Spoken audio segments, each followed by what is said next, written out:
Ladies and gentlemen, it is football time on the Gulf Coast. And in, of course, today's video, we are going to be predicting the Alabama high school football games in and around the area of Mobile and Baldwin County. Yes, you heard that correctly. It is football prediction season here on the channel. We are officially back with our predictions. I cannot wait to hop into them because there are so many games that we have to talk about that are happening this weekend. However, if you are new to the channel, you already know what to do. Like, subscribe, turn that bell on, as we do our best to post on this channel every single day.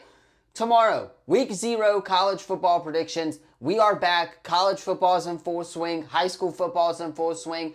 Everything shaping up to be a fantastic 2025 season here for the world of football in general. I am very excited for it, as you guys could tell, and I cannot wait to get into tonight's and tomorrow's matchups along the Gulf Coast. But before we hop into that, of course, there are a couple of games that I want to talk about before we get underway in the prediction side of things.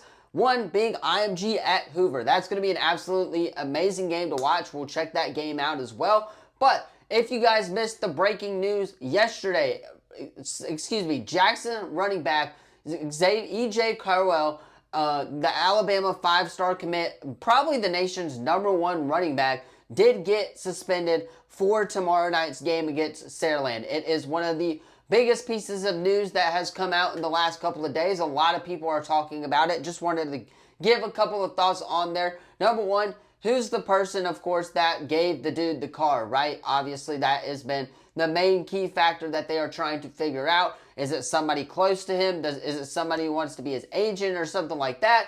We don't really know. And also, why did Jackson take the suspension, of course, and suspending him for one game rather than, of course, waiting until the AHSAA found out and that sort of thing. So, again, lots of news regarding high school football. It is game day for the Spanish Fort Toros, as well as we will be taking on the Fairhope Pirates at home. I will be there, of course. It's going to be a fun matchup there for that. Tomorrow, as you guys know, I will be, of course, if you follow the Instagram or the Twitter, I will be at Bayside and St. Michael along the Gulf Coast as well, helping out with our local radio station. So, for those of you watching nationally, you're probably not sure what that means, but that just means that I'll get more opportunity and stuff like that on the Instagram, on the Twitter, all of that stuff. That's what I wanted really to hit on in the video before we get started. And now, let us go ahead and start our Week 1 Alabama High School Association predictions along the Gulf Coast. Alright, as you guys know, you remember how we do this, right? We predict every game, and we also talk about every single game as we predict them. There's one nationally televised game on Friday in IMG at Hoover. Jake Creel, the latest IMG Academy commit to come out of Oklahoma, of course, will be at Hoover. So that's going to be a really fun matchup on ESPN. We'll talk about that one here in just a little bit when we get into predicting these games, so stay tuned. But I just wanted to throw that out there that there is an Alabama high school football game being nationally televised this season, and it is, of course, Hoover up in northern Alabama. So, as I mentioned, the game I will be at, Fairhope at Spanish Fort on Thursday tonight. Of course, so doubleheader this weekend. Next weekend, we're not going anywhere just because Auburn's kicking off on Friday night. I would like to be home for that one, but we will have our predictions. Fairhope at Spanish Fort. I'm going to go with Spanish Fort here. Obviously, the Toros have struggled in the past couple of years with Fairhope in their season opener, but I think that them getting a couple of D1 commits on that roster now with Aiden Schamberger, most notably South Alabama commit, quarterback commit, I think that that is going to be a fun game to watch. Fairhope, though, has a really good quarterback and a really underrated quarterback in the state in Jackson Robertson. He is going to have to play lights out, though, if the Pirates want to win. I don't think they do, and I think that Spanish Fort actually gets the dub here at home against Fairhope to open the season on Thursday. Now, moving into tomorrow's games, of course, we have Bayside going into St. Michael Catholic. Yes, Phillip Rivers is the coach over at St. Michael Catholic. The other game that I will be at tomorrow night, helping out WNSP, our local sports station. That's all I can really say for now because that's all I got right now. But I know that I will be helping them and stuff like that. So, Bayside at St. Michael. Give me St. Michael here. St. Michael, Gunnar Rivers is one of the top quarterback prospects, in the nation. Holds a lot of offers from a lot of schools, being pursued heavily right now by the Auburn Tigers, might I add, in that 2027 class. But when I look at the St. Michael's roster, I look at Tucker Tomlinson, right? We talked to him last week. I look at Brody Jones as well, the South Alabama wide receiver commit. And then on top of that, you add, of course, Noah Moss, the son of course, Moss, who played at Florida, yes, as well, the running back. So, again, that is committed to South Alabama. I look at that St. Michael squad. They've beaten Bayside for the past couple of years now, and I think that they are going to get the dub here at home once again over Bayside in their season opener. Phillip Rivers and the crew starting back 1-0 after them getting knocked out in the playoffs by Jackson. But our next game here is Daphne taking on McGill. Going to be a fun matchup here in 7A/6A. Both of these schools were 7A at one point in the state, if I remember correctly. However, I think I got to go with McGill here. McGill, I think Daphne lost a lot of seniors last year. Now, they did gain a couple of seniors here and there, but I think that overall McGill has kind of retained their roster together, and I think that they went into fall camp trying to change some things up, and I think they changed it up for the better. So I'm going to go with McGill here. It's also at home for them, which does help out a lot in high school sports. So give me the McGill Tulane Yellow Jackets, Jalen Tolbert's old school as well, to beat Daphne High School in their season opener tomorrow night.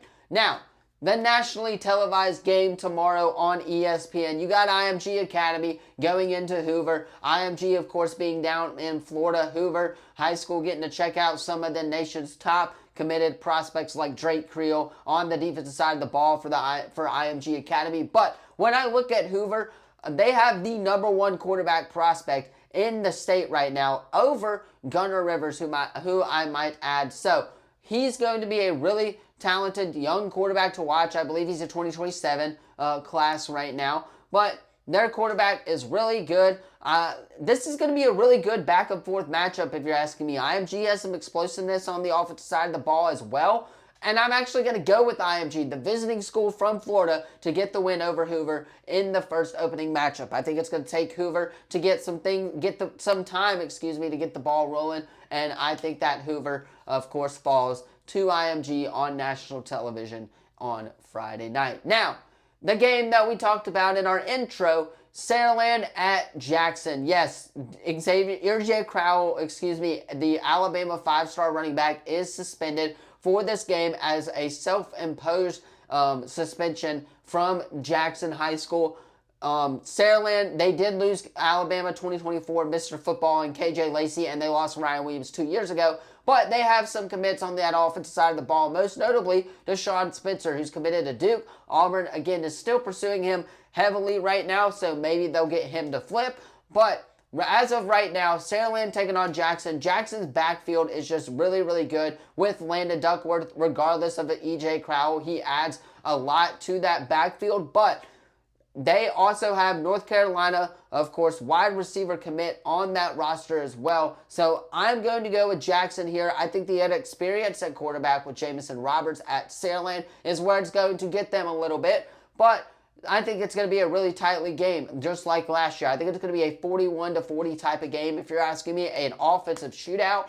But Jackson does get the slight edge because they are at home for that one. Now, you got the battle of course, Old Shell Road here in Mobile. St. Paul's going into UMS Wright. St. Paul's, Tank Jones, yes, on the Pat McAfee show a couple of weeks ago, committed to Oregon over Alabama and Ole Miss. Now he is geared up for a senior season at UMS Wright. And if you remember, I picked St. Paul's to win 6A and win, of course, 6A as a whole in the state championship.